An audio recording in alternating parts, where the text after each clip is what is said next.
বাসায় থাকা অল্প কিছু উপকরণ দিয়ে কিভাবে খুব সহজে রেস্টুরেন্ট স্টাইলে সিঙ্গারা বানাই সেটা আপনাদের সঙ্গে আজকে শেয়ার করব। আসসালামু আলাইকুম, আশা করছি আপনারা সকলে খুব ভালো আছেন। আল্লাহর রহমতে আমিও ভালো আছি। তো চলুন আর দেরি নয়, সিঙ্গারাগুলো বানিয়ে ফেলি। এখানে আমি কিছু আলু একদম ছোট ছোট করে কেটে নিয়েছি। এবার এটার মধ্যে দিয়ে দেবো স্বাদ মতো লবণ, 1 চামচ হলুদ গুঁড়া, 1/2 চামচ ধনিয়া গুঁড়া, 1/2 চামচ মরিচ গুঁড়া। অল্প পানি দিয়ে এটা আমি কিছুক্ষণ সেদ্ধ করতে দেবো। এখানে আলুগুলা একদম পারফেক্ট সেদ্ধ হয়ে গেছে। এবার এটাকে চুলা থেকে নামিয়ে নেব। এখানে একটা প্যানের মধ্যে কিছুটা তেল দিয়ে দিয়েছি। এটার মধ্যে একটা বড় সাইজের পেঁয়াজ দিয়েছি, কিছু রসুন কুচি দিয়েছি, 2টা কাঁচামরিচ দিয়েছি। এবার এটা বাদামি করে ভেজে নেব। বাদামি রঙের ভাজা হয়ে গেছে। এবার এটার মধ্যে কিছুটা জিরার ফোড়ন দিয়েছি ও কিছুটা কালো জিরা দিয়ে এটাকে ভালো মতো নাড়াচাড়া করে লাল লাল করে আবারও ভেজে নিচ্ছি। একদম লাল করে ভাজা হয়ে গেছে। এবার এটা একটা বাটির মধ্যে ঢেলে নেব। দেখুন ভাজির কালারটা কত সুন্দর হয়েছে। এবার আমি এখানে সিঙ্গারার ডোটা তৈরি করে নেব। এটার জন্য আমি 1 কাপ ময়দার আটা নিয়েছি, কিছুটা কালজিরা নিয়েছি, স্বাদ মতো লবণ ও সয়াবিন তেল দিয়ে ভালো মতো হাত দিয়ে এটাকে মিশিয়ে নেব। মেশানো হয়ে গেছে। এবার এটার মধ্যে আস্তে আস্তে পানি দিয়ে একটা শক্ত ডো তৈরি করে নেব। আমি ঠিক এত বড় সাইজের লেচি কেটে নিয়েছি। এবার এটা লম্বা করে বেলে 2 টুকরো করে নেব, কারণ আপনারা সবাই জানেন একটা রুটি থেকে শুধু 2টা সিঙ্গারা হয়। এই জন্য আমি এভাবে লম্বা করে বেলে এটা মধ্যখান থেকে কেটে 2 টুকরো করে নেব। এভাবে সাইডে একটু তেল মাখিয়ে দেব।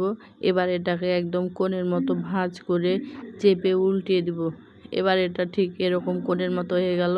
এবার এটার মধ্যে যে আমি আলুগুলা ভাজি করে রেখেছিলাম ওইগুলো এটার মধ্যে চামচের সাহায্যে ভালো মতো ঢুকিয়ে দিতে হবে।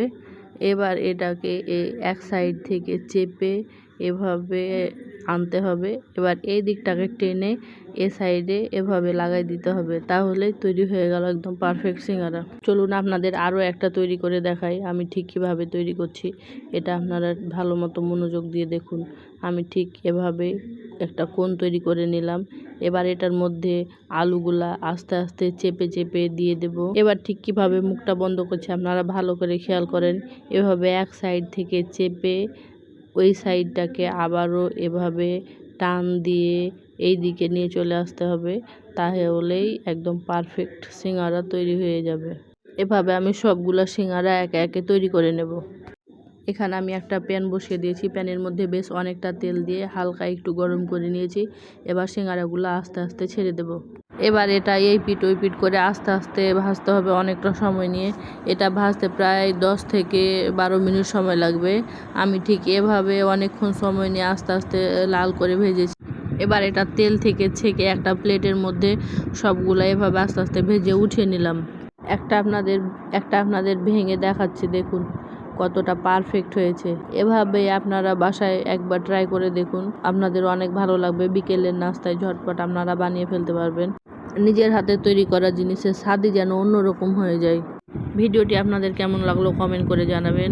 অবশ্যই চ্যানেলটি লাইক দিবেন ও সাবস্ক্রাইব করে দেবেন। সো আজকের মতো এ পর্যন্তই। আল্লাহ হাফেজ।